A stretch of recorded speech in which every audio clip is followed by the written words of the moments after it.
I really was taken aback yesterday at the strength of ill feeling towards contact center agents who start a call with "Hello, how are you?" It blew what's left of my tiny little mind that they couldn't just say, "I'm fine, thank you, and you, and what would you like to talk to me about?" But people were irritated about it. They said it felt weird. They said that it felt creepy, that somebody they didn't know was asking them how. George, it was insane, wasn't it? Absolutely insane. We're joined now by Sharon Haigh, who's the CEO at Contact Center Management Group. Sharon, good afternoon. Thanks for your time. Good afternoon. Thank you for the invite. Is there sort of industry standard in terms of what new call center agents are taught to as to how to start a conversation when somebody picks up the phone? I hear what you say. It's a very interesting take. There are, however, no set standards to introduce yourself on a call.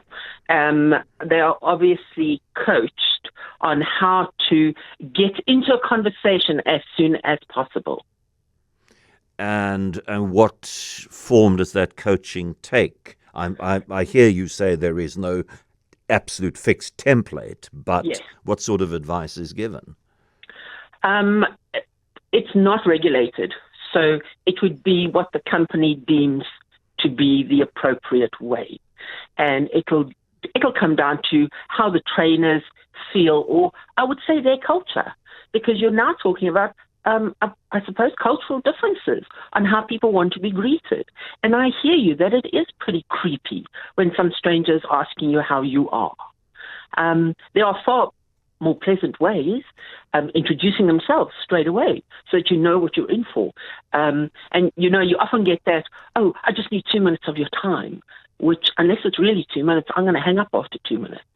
So, there have to be regulations. There aren't any regulations. And that's why you find it's very different.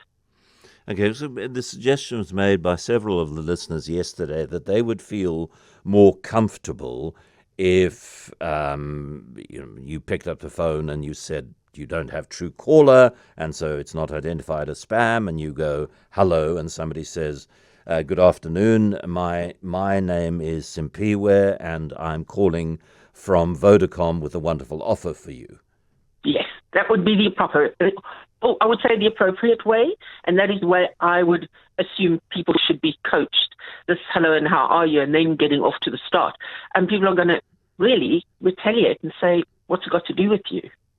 Which is what I was being told a lot. Yes. by people, and I think it's cruel. I mean, people feel they're being funny, and I think they're being cruel. But okay, so the approach needs to change. So I thank you for that, and I will honestly table that at every conversation that I have going forward. And the approach has to change. It has to be, "Good day to you. My name is Sharon Haigh. I'm phoning you from the CCMG, and I need to talk to you about being a member of the professional body." Done. Yeah. You know what you're in for.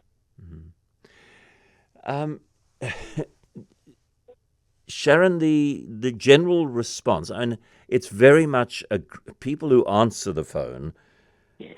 are generally don't want to have that phone conversation. It must be one of the least job satisfaction jobs you can have. Or are there people who thrive in this environment? It is a thankless job as an agent. Yes, you get a lot of abuse, and it's one of the first things that they start training you on is how to deal with difficult customers. So that already sets a standard of what these guys are being led into. It's not very friendly. It is, which is why I think there's a huge turnover.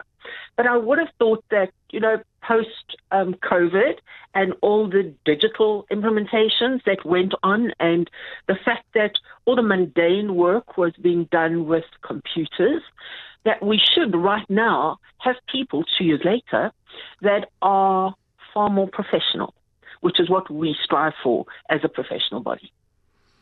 And now that I've got somebody from the professional body on the line, I'm getting more questions in. And a common thread for about 8 or 9 that have come in the last 30 seconds Yes. is that the call center, by calling me, is not complying with POPIA. Now that is up to they guaranteed they don't. I mean, there are so many databases, and I'm not going to mention the names. I'm sure you all know what you're a part of and how this person would have gotten your data. And there are databases which are being sold on a regular basis.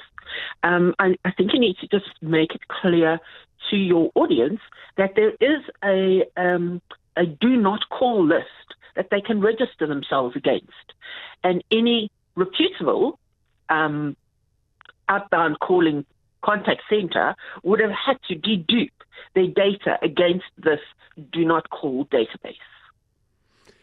But you used the word and you stressed it, put a nice bit of emphasis on it, reputable, suggesting that there's more than one disreputable company out there using these databases and not taking the people who've asked to be not contacted off that database. Guaranteed.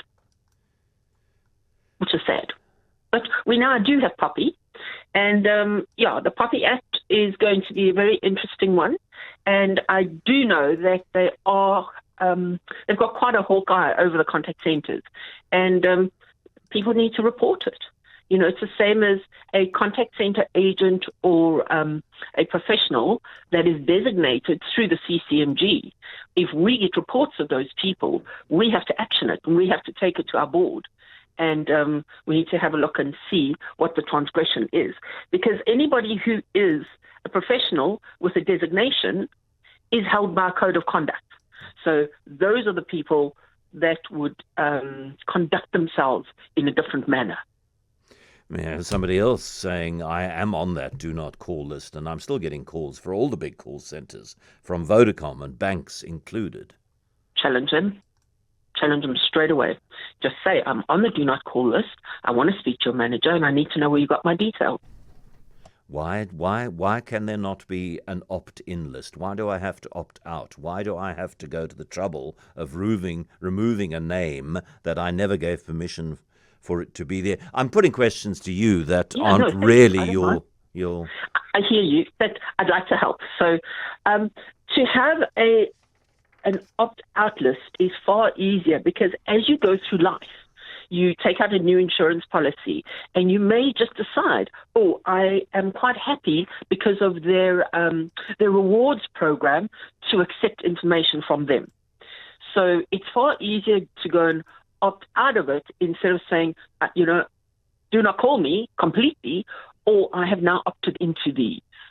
So we just got to look at what we do when we're signing up. One of the things I can tell you now, all those mobile contracts that were being sold, one of the main things were you took the marketing so that you could get that contract, that you can get that special, and then they sell those on. It's so awful. It's a vicious circle. I know we are trying as much as we can, so I'm glad to share the fact that there is a do not call list, and they just have to go and Google it, and they need to get themselves on that list. And if they are on the list, as one of your callers has just commented, you need to take the people to task. And I have to say they probably have done it, but you've also got to be very careful as a consumer. Yes, it's a great deal. Do you tick that little box, or do you not listen when they're calling you and you say yes when they are saying, can we send you marketing material? The minute you say yes to any marketing material, you've opened yourself up for any contact center, any SMS, any WhatsApp, and they can use all of those. Sharon, thank you very much for chatting to us this afternoon. Sharon Haigh, CEO at Contact Center Management Group.